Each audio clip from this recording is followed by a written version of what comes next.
Olá pessoal, eu sou Adolfo Neto, professor da UTFPR Curitiba. Estou aqui com Zoe Peçanha.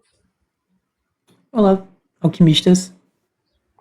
Olá, Hermínio Torres mais uma vez não pôde estar aqui conosco, que são os meus colegas da equipe do podcast Elixir em Foco, o podcast da comunidade brasileira de Elixir.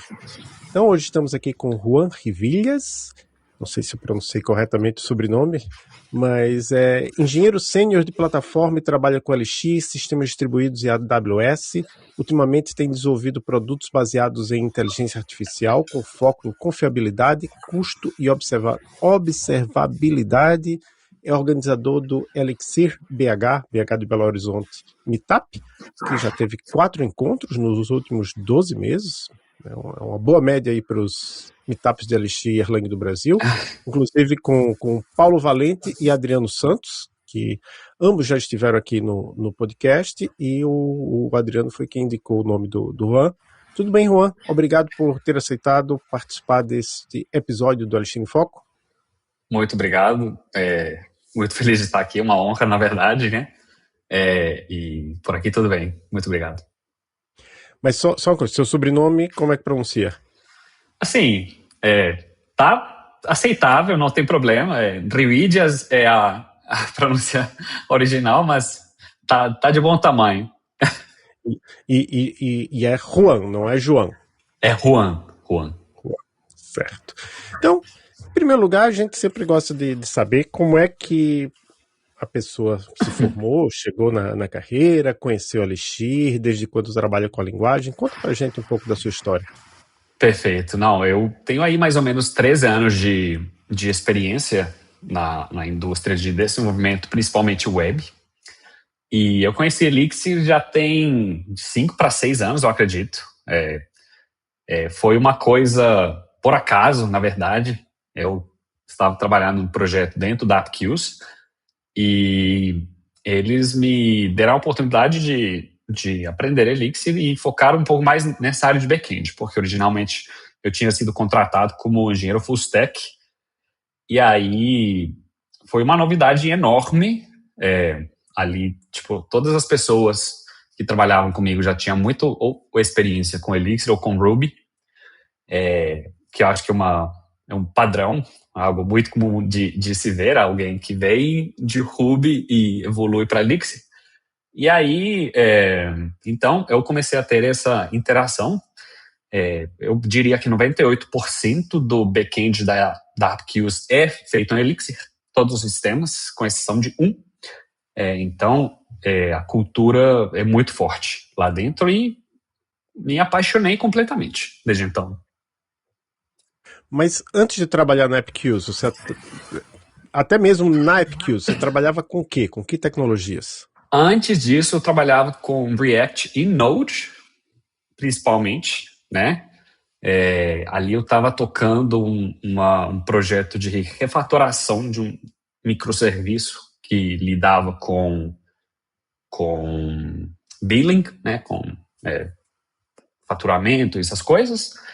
E ali para trás, trabalhei muitos anos com arquitetura serverless na AWS, também focado em Node.js e um pouquinho de Python, mas principalmente ali em Node.js.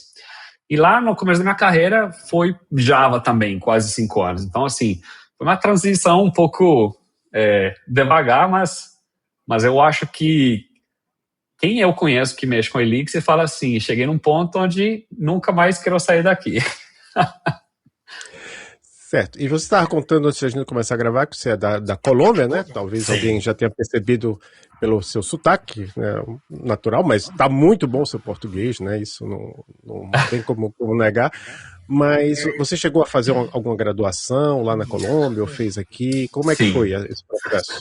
Foi o seguinte, eu formei em Ciência da Computação, lá é chamado de Engenharia de Sistemas. A graduação ela é dada como uma engenharia, então tem todos os cálculos, física, toda essa base matemática, e ali depois ela abrange desde engenharia de software até coisa de mais baixo nível também, mas obviamente sempre focado nos conceitos da ciência da computação. mas se assemelha muito com as ciências da computação daqui, sabe? Seria esse o equivalente. Joia. Eu já tive um aluno de engenharia de sistemas, mas ela era do Paraguai. Eu acho que lá no Paraguai eles também seguem um pouco esse sistema aí. Zoe? Primeiramente, prazer em conhecer. Prazer. E obrigado pela presença. Essa diferença também entre cursos na América Latina é bem interessante. Estou seguindo o caminho que o Adolfo estava falando antes de fazer a próxima pergunta. Curioso porque eu sou de Campos dos Goytacazes, uma cidade do interior do Rio de Janeiro. E aqui tem a UENF, a Universidade Estadual do Norte Fluminense.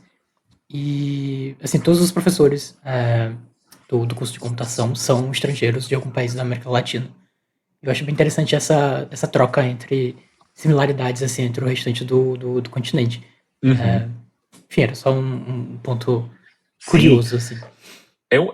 Eu acho que, assim, lá dentro da América Latina, eu poderia dizer que normalmente se repete esse padrão, e a gente estuda desde eletrônica, digital, e toca um pouquinho de programação para digamos, coisas mais ligadas ao hardware, mas chega, tipo assim, a abranger tudo, sabe?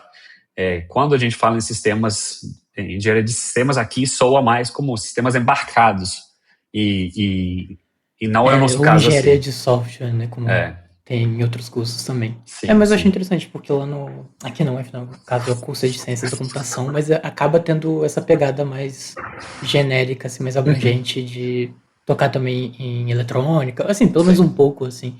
Sim. Então, provavelmente deve ter alguma coisa a ver com essa experiência compartilhada, né, entre outras pessoas. Verdade. Mas, bom, seguindo as perguntas, a gente sabe que você trabalha para empresas de fora, como contractor, e aí geralmente tem a parte do NDA, né, do Non-Disclosure Agreement, e, portanto, você acaba não podendo abrir muito o que você faz, mas você pode falar o que você estava realizando ali na AppKills, ou então até essa jornada de projeto que você estava entrando a trabalhar com ele, o que resultou, como foi essa experiência para você, né, de migração com toda essa experiência do Node, e aí do nada cair numa linguagem funcional, e, enfim, toda essa, com certeza, essa jornada, né? Bom, primeiro deixa eu contar um pouquinho o que a AppKills faz, assim, sabe? Eles têm um sistema que processa milhões de eventos. Então, a AppKills é uma plataforma que se diz a gente pode resumir como uma plataforma que ajuda os seus usuários a entender melhor o seu produto, né? Há uma premissa de que 25% das pessoas que chegam no aplicativo não sabem mexer, perde o interesse e acaba desinstalando aquele aplicativo. Ou então descarta aquela aplicação.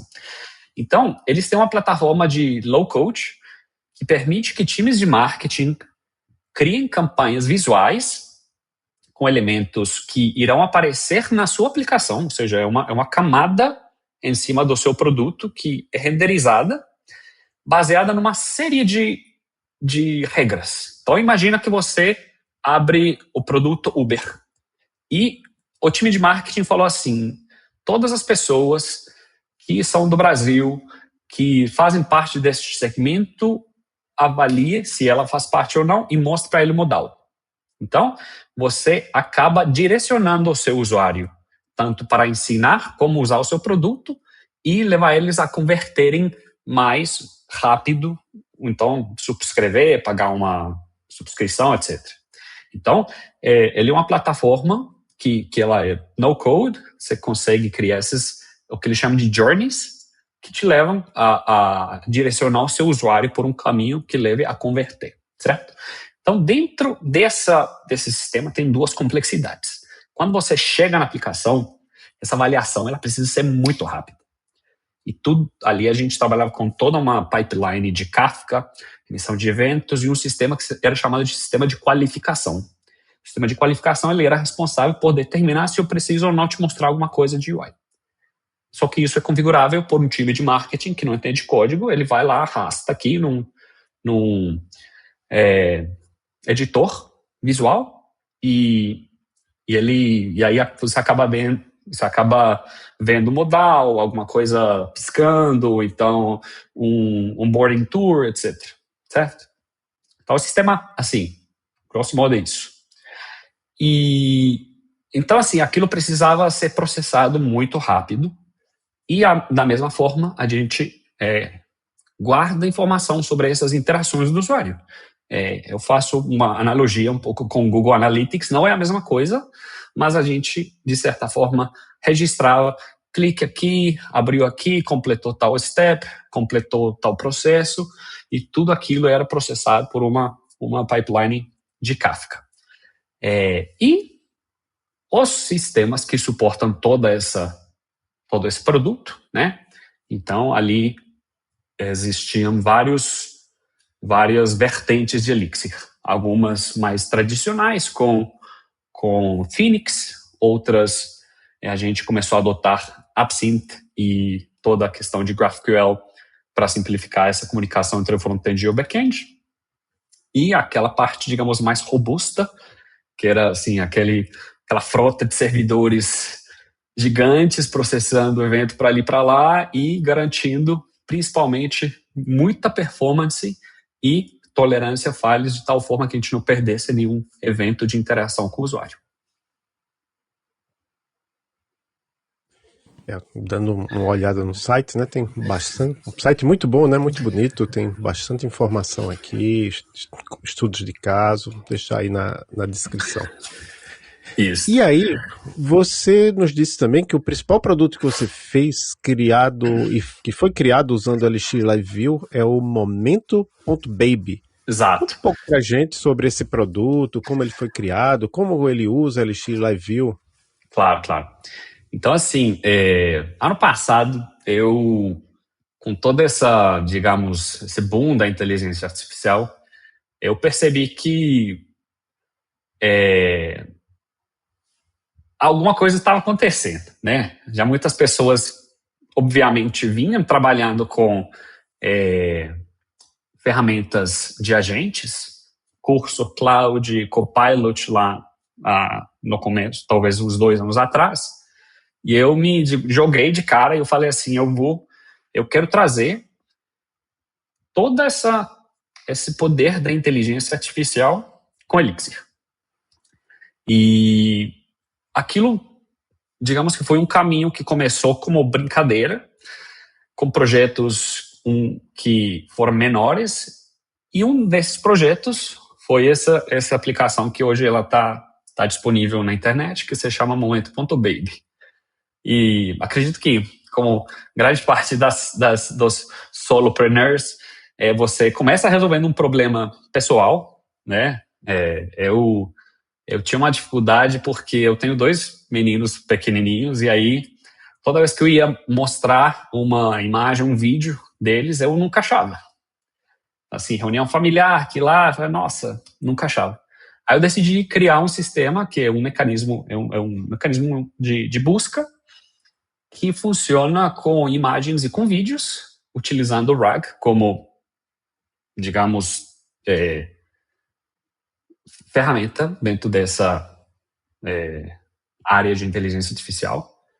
E aquilo, eu comecei em outubro, desenvolvi um MVP, e aquilo foi tomando outras proporções, e hoje, digamos, é um dos meus focos principais ali, tentar lançar a versão mobile dele, mas a versão web, ela funciona completamente com Elixir.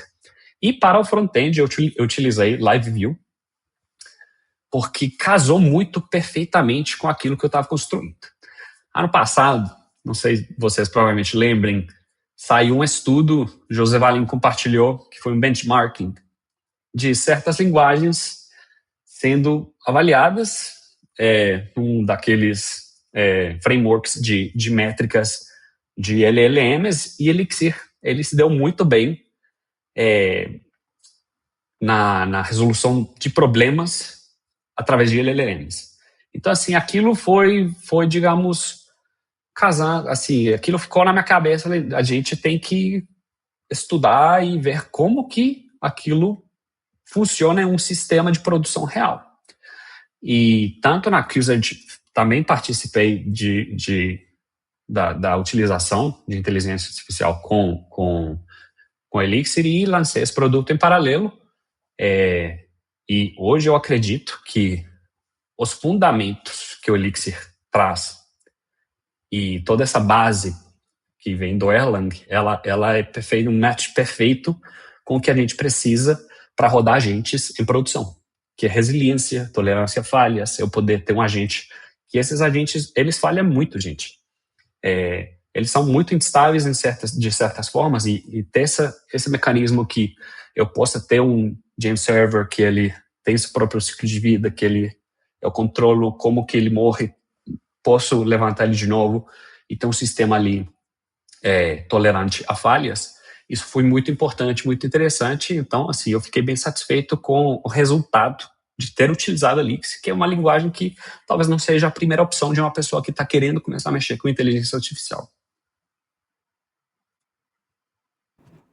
Geralmente o pessoal acaba indo para Python, ou alguma outra linguagem assim, mas é bem interessante porque eu tenho visto um esforço bem grande da comunidade, do ecossistema Elixir no geral, para conseguir abraçar essa capacidade toda da BIM, como máquina virtual, para esse momento de agentes, né? Então, todo o ecossistema de NX, todas as possibilidades e a facilidade que a gente tem de construir uma pipeline e uma coordenação de agentes ou, enfim, de modelos no geral, usando só Elixir. E isso também se abraça, quando você falou que tipo, casou muito bem o Live View no momento baby, eu imagino que seja exatamente isso, né? Porque você acaba ficando confortável no mesmo ambiente e você consegue ter uma comunicação ali que você não precisa de tantas dependências externas, né? Assim, né? Você consegue ficar, entre aspas, fazer tudo só com Elixir, né, basicamente.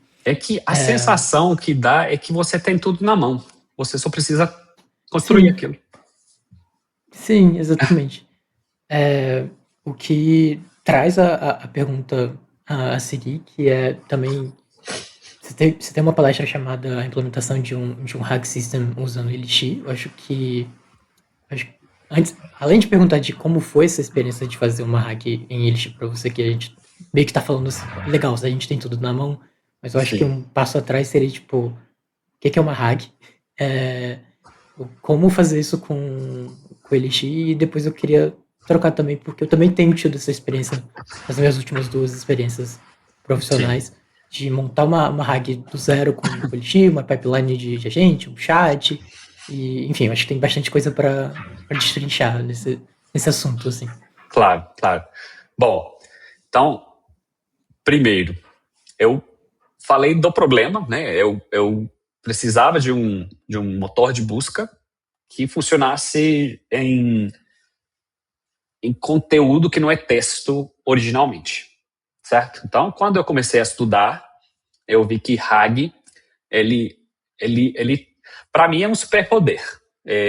Você sentir que você tem Google na sua casa e você vai e procura mais a fundo, e quando você analisa a parte matemática, analisa outros tipos de padrões que você pode usar com o RAG, que é, por exemplo, grafos de conhecimento, aquilo não é nada mais do que a base dos motores de busca e da indexação na web que existe hoje e existe há 30 anos. Então, aquilo foi uma coisa que, sei lá, me deixou sem dormir. Eu falei, meu Deus, hoje a facilidade de construir um sistema que te permita buscar assim como eu disse, em tipos de conteúdo que não necessariamente é texto, ficou muito fácil. Então eu comecei experimentando com Bumblebee, conectando com modelos da Hugging Faces. Mas eu percebi uma limitação, né?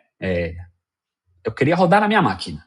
Eu queria que fosse algo também que não fosse muito caro, e eu comecei a explorar outras opções. Então, essa parte de validação de funciona ou não foi muito bom. Ter Bumblebee é uma das bibliotecas principais ali também do ecossistema Elixir, que ele trabalha com NX, e você consegue fazer um RAG até local. Você consegue implementar a similaridade de cosseno localmente, sem nenhuma dependência, assim, sabe, extra. Então, eu validei que aquilo iria funcionar. Como eu já evoluí essa ideia um pouquinho para quero levar para a produção, aí comecei a ter o quê? As funcionalidades muito belas de Elixir, que em tempo de compilação você pode definir que tipo de dependência usar. Então, através de uma variável ali, eu às vezes testava com o OpenAI, às vezes testava com o Gemini, às vezes testava com o próprio Bumblebee. E eu descobri que cada coisa tem sua, digamos, a sua... cada um é bom em alguma coisa. Gemini, ela é muito boa processando imagens. Então, aquilo, originalmente, eu escolhi Gemini para o processamento de imagens, extrair toda a informação da imagem. A parte do embedding, mando para a OpenAI, um modelo menor que funciona super bem também. Então, assim, o orquestramento de múltiplos agentes dentro do Elixir foi muito tranquilo. E uma das belezas também do Elixir é que ele é uma linguagem extensível. Através de macros, você consegue definir cada agente de uma forma bem bacana, bem clean. Assim, o código fica muito bonito mesmo, assim, sabe? Então, tudo foi evoluindo naturalmente, sabe? E, para dar um pouco mais de informação sobre o que é esse RAG, então, RAG não é nada mais do que uma técnica de inteligência artificial na qual a gente consegue utilizar uma representação, que se chama de vetor, para armazenar uma informação. Assim como a gente faz uma query para o banco de dados, eu vou fazer uma query utilizando vetores, comparo esses dois vetores, e ele faz uma similaridade que ele vai me retornar N resultados que têm uma característica igual, certo? E aquilo funcionou super bem. Então, assim, a parte que você sair de um exemplinho básico e deixar algo mais também pronto para produção, não demorou muito, porque temos o Oban. E o Oban, dentro digamos, da comunidade do Elixir, é uma das bibliotecas mais sólidas e que mesmo a versão de graça te atende. Você pode não usar o workflow, que é algo que faz parte do modelo pago, mas você consegue criar uma cadeia de processamento muito bacana e muito resiliente utilizando ferramentas de graça no Elixir. Isso é bem interessante. Eu estava vendo que, assim, eu vi 2 projetos principais ali que você estava... os posts no seu blog estavam gerando em torno disso e também de aprendizados com o IA. Um é o Momento Baby e o outro é o Family Tree. Isso. Mas eu fiquei bem curiosa, assim, você acabou falando que você usava cada modelo, cada agente ali para o que era mais forte, né? Então o Gemini para imagens e tal.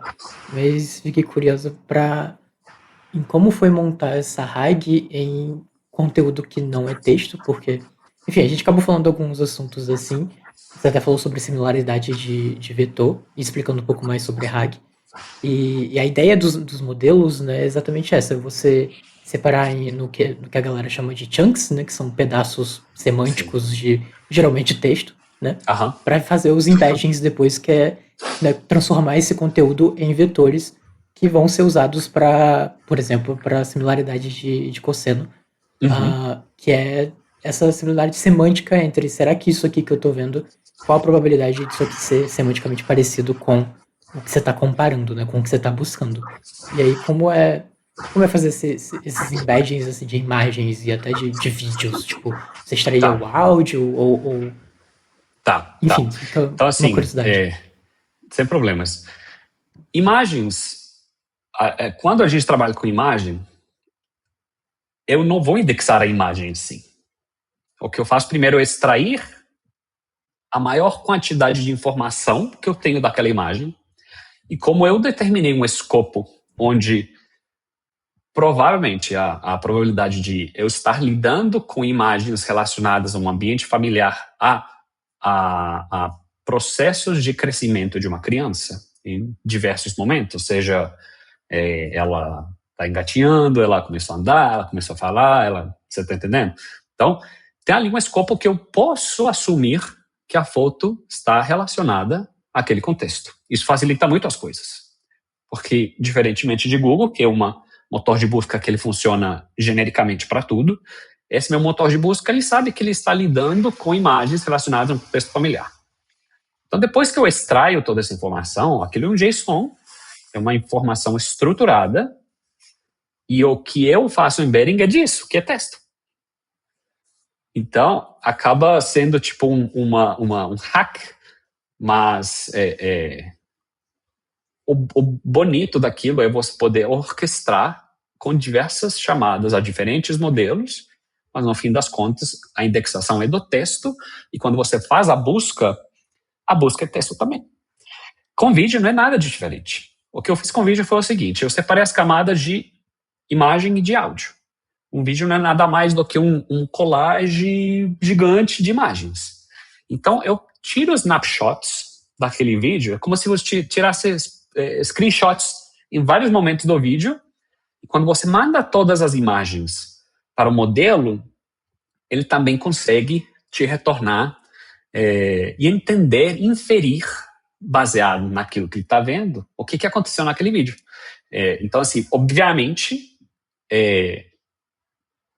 a busca ela tem uma porcentagem de erro, né? Porque se eu pegar um pedaço do vídeo que você estava interessado, que eu não estou ciente daquilo que aconteceu, você perde essa informação. Só que, normalmente, você está interessado em buscar coisas semânticas. Por exemplo, você tem um vídeo que ele tem uma composição de um parabéns, um aniversário.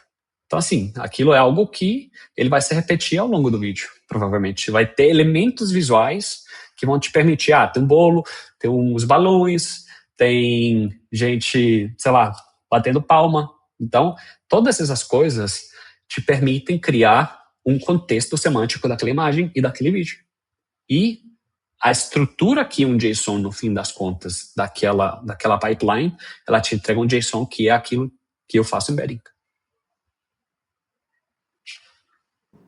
Pô, perfeito, interessante. E você acaba mesclando isso com a parte do áudio do vídeo também? Tô perguntando porque na última experiência que tive com lidar com imagens foi no assistente financeiro. E aí, enfim, tinha que lidar com questões de pagamento, até Pix, QR Code, enfim, tinha várias outras questões, mas a gente não lidava com vídeo, né?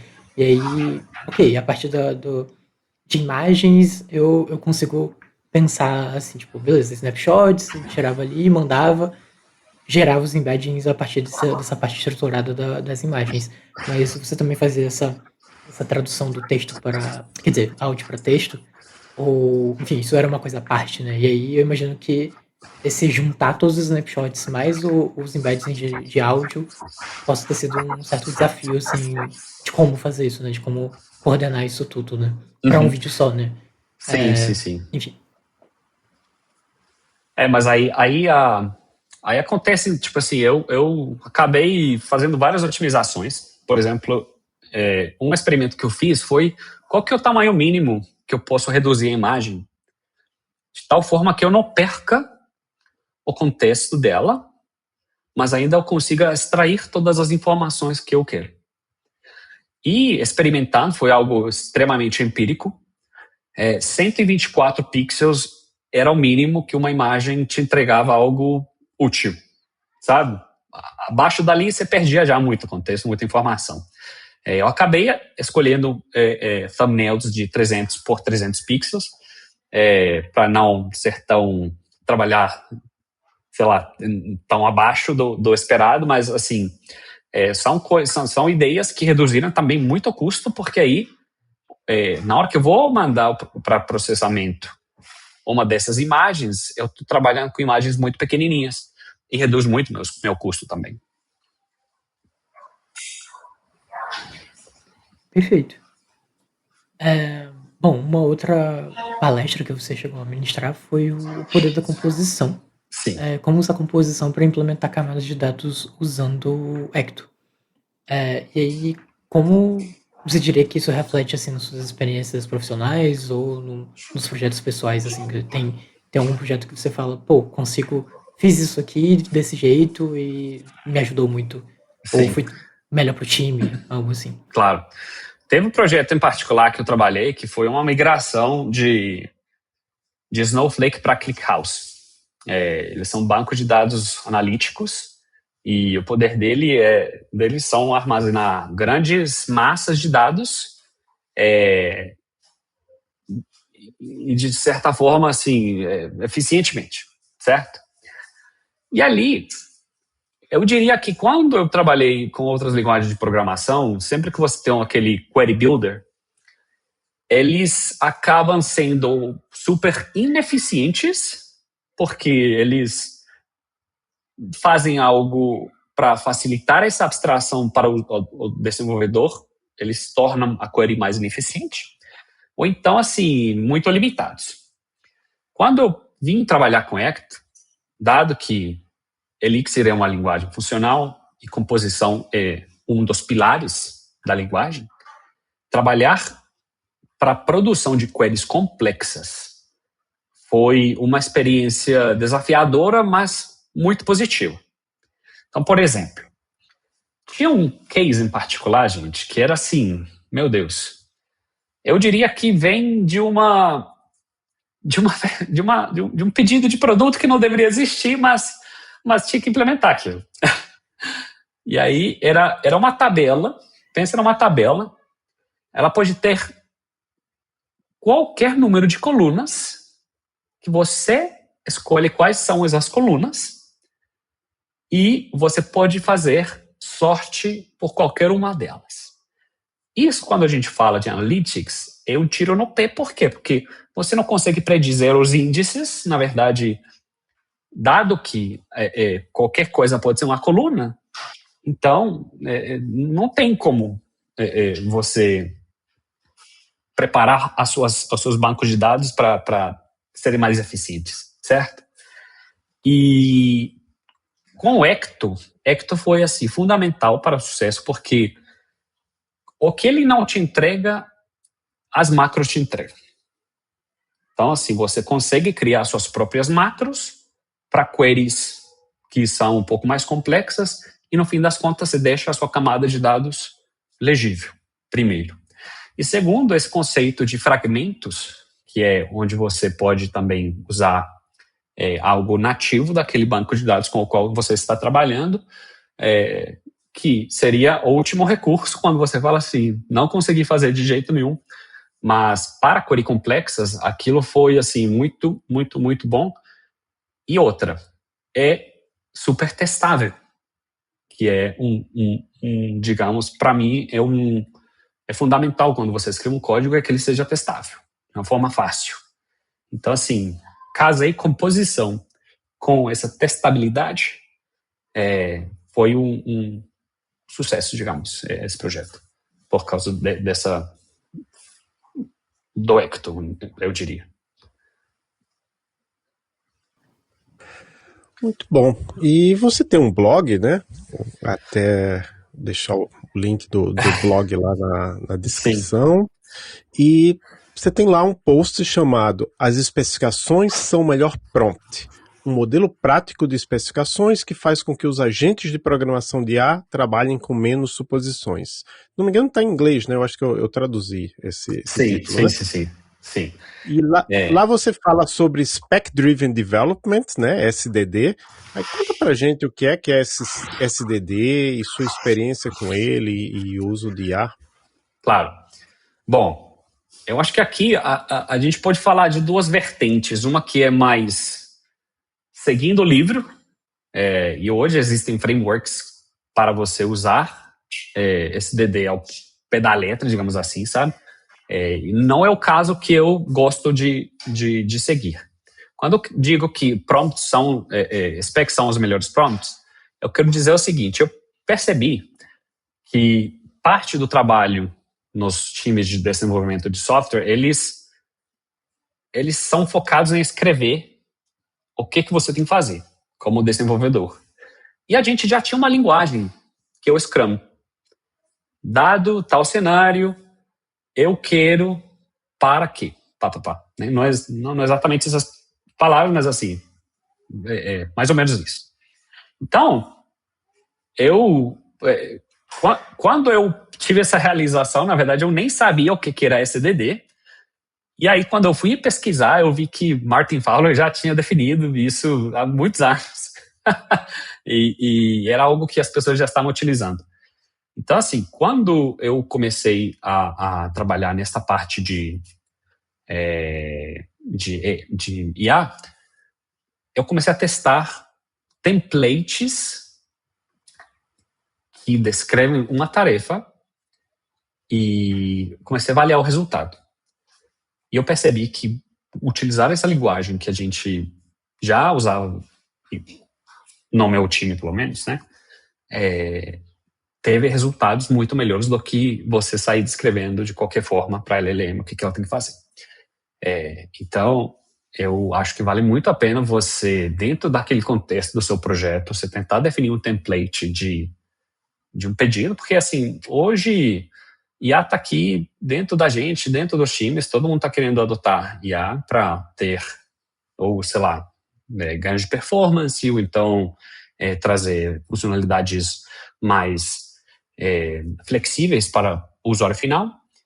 E quando você implementa aquilo e entrega para um curso, para um Cloud Code, um prompt bem escrito faz toda a diferença. Um contexto bem dado faz toda a diferença. Mas a gente tem que entender que, dependendo do modelo, ele trabalha melhor com um tipo de template, um tipo de linguagem.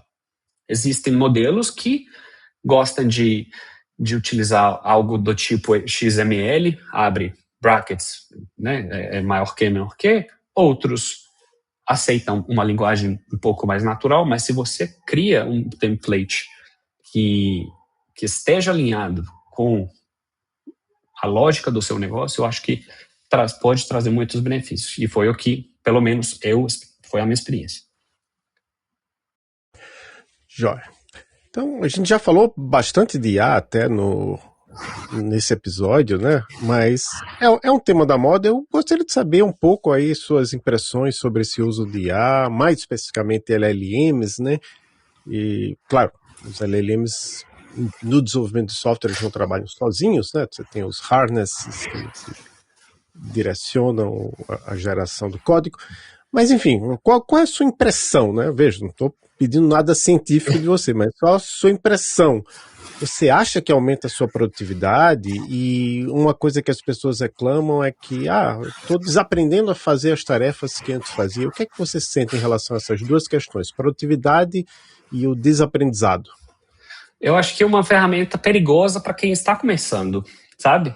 Eu acredito muito que, dado que a gente tem esse poder de pedir algo e que aquilo seja escrito de alguma maneira, não quer dizer que é melhor, não quer dizer que é pior, mas irá ser escrito de alguma forma, muita gente acaba caindo em algo que um amigo meu chama de blind coding. Não é vibe coding, não, é blind coding. Então, assim, quando a gente não tem processos de engenharia estabelecidos, guidelines que informem as LLMs como que elas devem trabalhar, e principalmente hoje, para mim, hoje, gente, o problema não é geração de código, é revisão de código. Revisão de código. Por quê? Tem times enormes que falam assim, agora a gente entrega 10 features a mais, mas primeiro, não tem gente que dê conta de revisar essa quantidade de código produzido, e 2, a qualidade. Gente, assim, mesmo engenheiros seniors, eles não estão nem olhando o que foi gerado pelas IAs. Então, esse é um problema decorrente do uso desmedido das IAs. Eu poderia dizer que eu já vi em vários times onde eu trabalhei. Agora, o lado positivo, eu não posso deixar de negar que, não que ele me faz mais produtivo, mas eu vejo duas coisas que eu tiro grande proveito. Um é validação de planos de arquitetura e de coisas desse tipo, assim, sabe?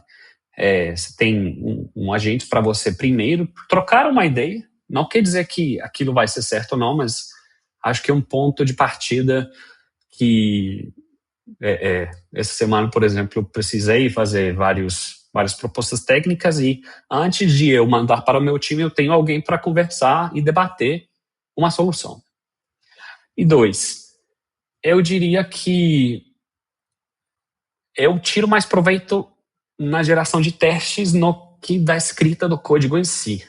Eu sou um supervisionador de arquitetura o tempo inteiro, daquilo que está sendo gerado, mas, assim, eu tiro muito proveito na hora de escrever os textos, mas, assim, há uma utilização, de certa forma, irresponsável, eu diria, assim.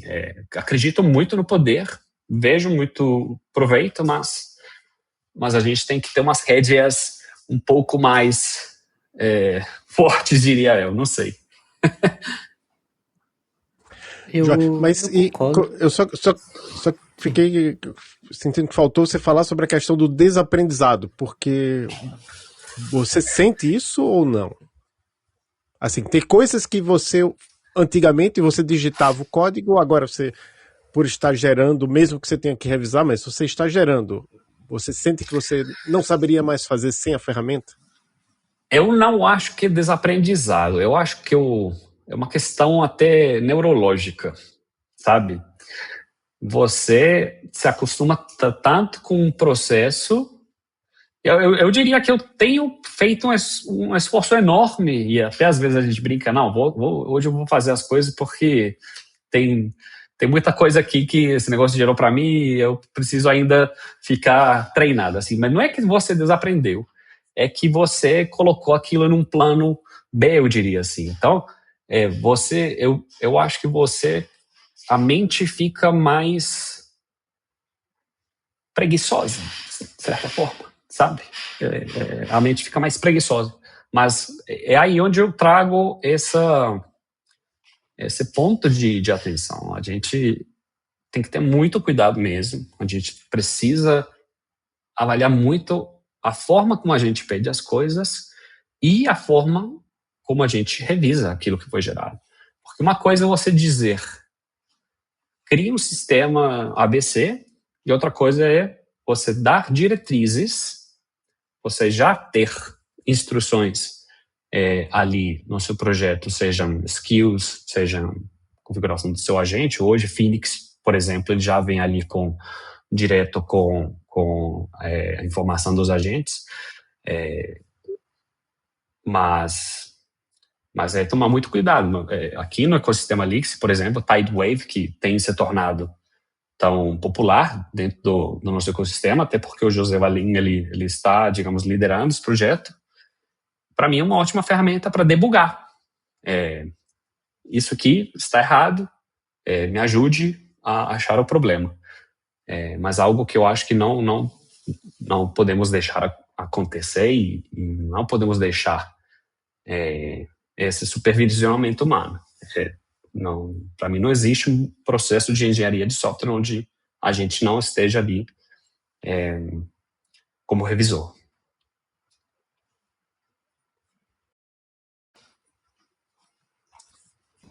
O comentário que eu ia fazer antes é que você tocou no problema das revisões, e eu sinto que acaba que o uso de essas ferramentas de IA para geração de código das 2 pontos, né? Primeiro, dessa falsa sensação de produtividade, porque tipo, ok, agora eu consigo escrever muito código, né?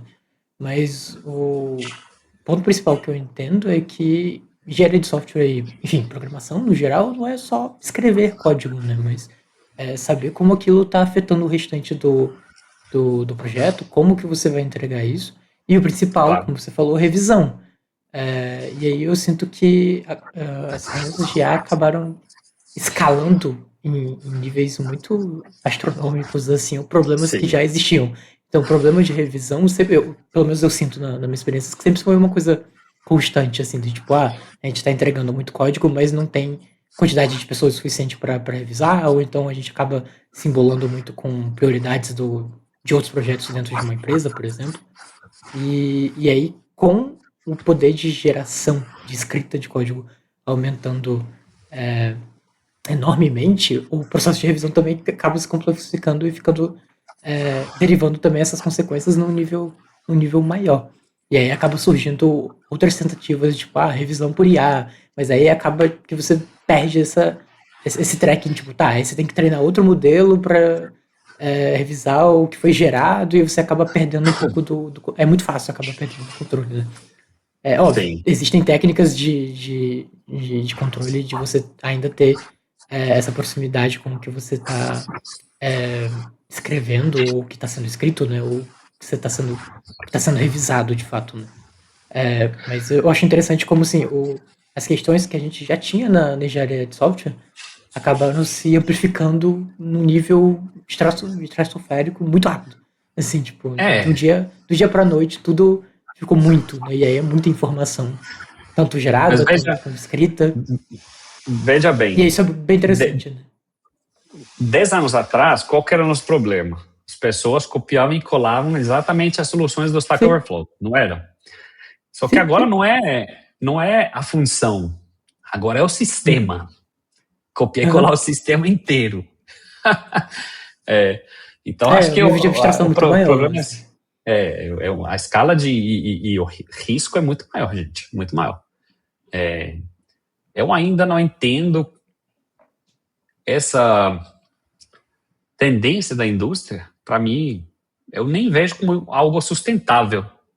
Tipo, é tanta gente botando dinheiro em algo que é mais percepção do que, sei lá, não sei, sabe? Como se fosse uma bolha mesmo, mas os problemas de engenharia, eles se tornaram em dobro, eu diria. Hoje, para a gente treinar um júnior, um engenheiro júnior, como que você faz?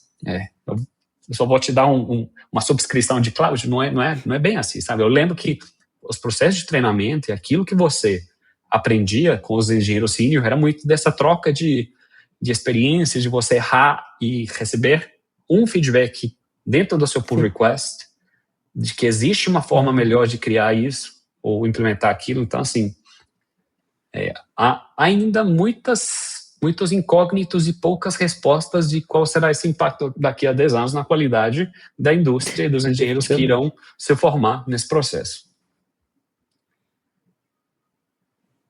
Com certeza. Bom, passando por um bloco mais paralelo, assim, de curiosidades, aprendizados e contato. No seu site você tem algumas informações, eu acho que a primeira delas tem um interesse pessoal em astronomia. E aí a gente queria perguntar, tipo, de onde vem isso? O que você pesquisa ou lê, enfim, ouve sobre isso? Ou... Cara, assim, deixa eu te falar, é uma coisa muito amadora. Gosto muito de me questionar, basicamente, sabe? Não é algo que eu leve mais assim, mas, por exemplo, uma vez eu com um amigo, falamos assim, como que será que você calcula a distância até uma estrela? Sabe? Aquilo por trás não é só um telescópio, mas uma série de técnicas muito interessantes. Muita trigonometria, geometria, conceitos que a gente, de certa forma, aplica também na computação, e eu sou uma pessoa que sempre gostou muito dos conceitos matemáticos por trás daquilo que a gente faz. Então, surgiu dali, eu diria, sabe? E depois que os meus filhos nasceram, meio que a gente começou a se interessar e vamos ver, e que a NASA, foguete, que é aquilo. Então, assim, mais um hobby, mas não tão científico. Gosto de acompanhar algumas pessoas assim na internet. É o tipo de consumo, de conteúdo que eu consumo no meu tempo de ócio. Então seria isso. Pô, bem legal. Tem uma outra pergunta também que pode parecer extremamente aleatória, mas me chamou a atenção quando eu li no seu site. Que é que você disse que você e sua família estão montando uma fazenda. E eu pergunto, tipo, como tem sido a experiência? E pergunto também se eu consigo entrar em contato com você para trocar ideias sobre. Porque eu também tenho um grupo de amigos que pretende fazer esse movimento e... Enfim, tem um espaço mais pro interior e aí eu queria puxar esse papo. Muito tipo, como tem sido essa experiência de montar isso do zero, né, digamos assim, né? o que é interessante, assim, é que você vê certos processos do nosso dia a dia, como engenheiros, que eles podem ser até utilizados, assim, em outros esquemas. Então, por exemplo, eu tenho um amigo meu que ele gosta muito de automação, sistemas embarcados. Então ele tinha uma tecla aqui que na hora que ele apertava saía café na cozinha, coisas assim, nada a ver, sabe? E a minha esposa e eu sempre gostamos de um pouco de natureza, e a gente tem uma filosofia um pouco de tentar com que as crianças fiquem menos com telefone, essas coisas, e eles, assim, são meninos do mato, digamos assim. E, por exemplo, essa questão, eu lido com a parte tecnológica da fazenda, eu, assim, já sei tirar leite da vaca, pelo menos, mas é uma série de desafios enormes. Mas o que eu estou pesquisando hoje é uma balança, gente, de boi, custa em torno de R$50 mil, pra você ter ideia, é absurdamente caro. Só que existem uns sistemas de reconhecimento de imagem que eles estão estimando o peso do boi fora de câmera. Então, assim, é um assunto que eu estou tentando, digamos, levar para resolver um problema pessoal, para tentar economizar R$50 mil numa balança. Era exatamente isso que eu queria, tipo, essas experiências assim, de automação e tal. Então, assim, também algo que eu estou tocando assim, em paralelo, mas a minha esposa que, digamos, ela está lidando com toda a parte de criação de gado e a questão da sembrar milho, essas coisas, sabe? Pode crer. E lá é um ótimo lugar para observar o céu. Sim, imagino que casa com outra ideia também. Bom, quem quiser saber mais sobre você, entrar em contato, onde que te acha? Tem alguma rede? Eu não tenho rede social, a única coisa assim é o Twitter ou X. Posso deixar aqui, tá até no meu blog, lá no meu site, tem uma parte de social que aponta para o meu X e e-mail ou telefone, sabe? Mas eu lidero o Meetup de Elixir BH, que também é um ponto onde podem entrar em contato, quem quiser palestrar, a gente faz evento tanto remoto quanto presencial, dependendo da disponibilidade das pessoas. Então, assim, qualquer um desses canais super aberto e estou por lá. Muito bom. Então vamos terminar aqui o episódio. Eu lembro a todo mundo que a gente tem o apoio da Erlang Ecosystem Foundation, que patrocina o software que a gente usa para fazer aqui as gravações, um software muito bom para gravar com mais qualidade, depois permitir edição.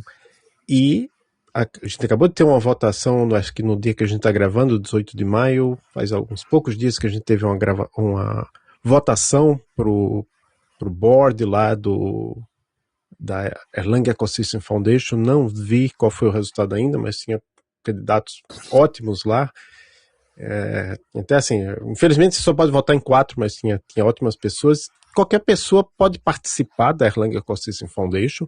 A votação não é para todo mundo, né? Eu participo porque eu contribuo lá no grupo de trabalho de educação, mas, por exemplo, se você pagar para ser um membro da Erlang Ecosystem Foundation, acho que tem uma anuidade lá, não é um valor tão alto, aí você tem o direito a votar também, certo? Mas só esse agradecimento. Outra coisa também que a gente está organizando, e quando falo a gente, é eu, Lucas Verge e Marco Tulio Valente, que já estiveram aqui no podcast, o SE4FP, Software Engineering for Functional Programming, é um evento acadêmico dentro do CBSoft. É um evento acadêmico, mas também da indústria. Vai ter, palestra, artigos da indústria, né? Não é palestra da indústria, artigos da indústria. São artigos mais curtos, tem lá no site, deixar o link aí na descrição também. E a gente tá naquela possibilidade, não posso falar muita coisa, mas assim, de um evento que talvez seja nacional aqui em 2026, em Curitiba.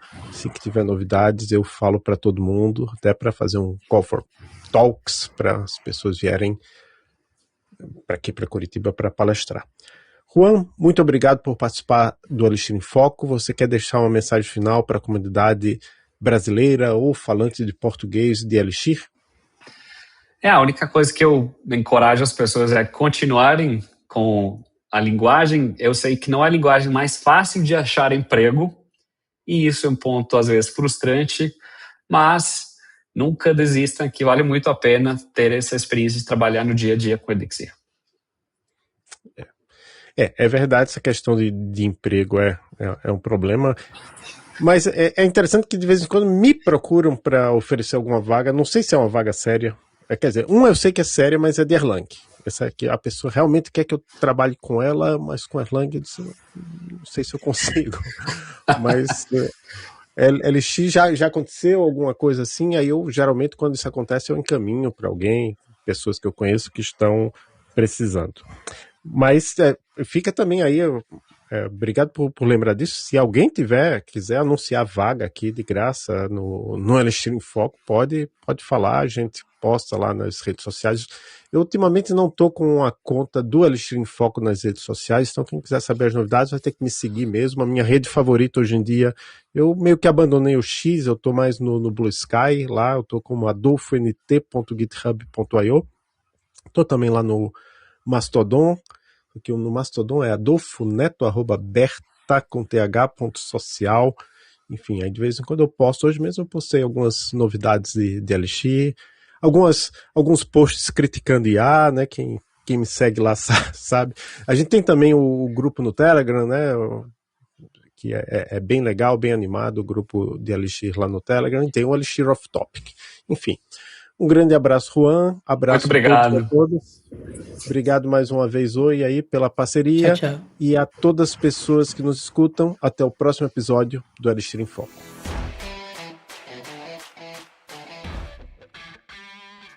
Este é um episódio da Rede Emílias de Podcasts, que é uma iniciativa dedicada à divulgação de conteúdos relevantes nas áreas de tecnologia, ciência da computação e engenharia de software, com foco especial na diversidade e inclusão. Esta rede abrange 5 podcasts distintos, cada um com seu propósito único, uma audiência dedicada, e esses podcasts fazem parte das atividades de divulgação científica e extensão do Programa de Pós-Graduação em Computação Aplicada, PPGCA, da Universidade Tecnológica Federal do Paraná, UTFPR, no campus Curitiba. Esta rede está associada ao programa de extensão Emílias Armação em Bits. O coordenador da rede Emílias de Podcast é o professor Adolfo Neto, que sou eu, e a coordenadora do programa de extensão Emílias Armação em Bits é a professora Maria Cláudia Emer. Estamos nas redes sociais, principalmente nos meus perfis pessoais. Eu estou no Blue Sky, em @adolfont.github.io. Estou também no LinkedIn, AdolfoNT. O Emílias tem um perfil no Instagram, Emílias_UTFPR. E o Fronteiras tem também um perfil no Instagram, FronteirasES. São as redes que a gente procura manter mais atualizadas. Mas claro, se você não quer nos seguir em nenhuma rede social, você pode simplesmente nos seguir nos aplicativos de podcasts, como Pocket Casts, Apple Podcasts, Spotify. É só procurar pelo nome do podcast e clicar em seguir. Ou no YouTube, onde também nós publicamos nossos episódios. De novo, é só procurar pelo nome do podcast e seguir o canal. Só não no caso do Emílias, que no caso do Emílias Podcast Mulheres na Computação, você tem que seguir o canal do Emílias Armação em Bits. É isso, pessoal. Até o próximo episódio da rede Emílias de Podcasts.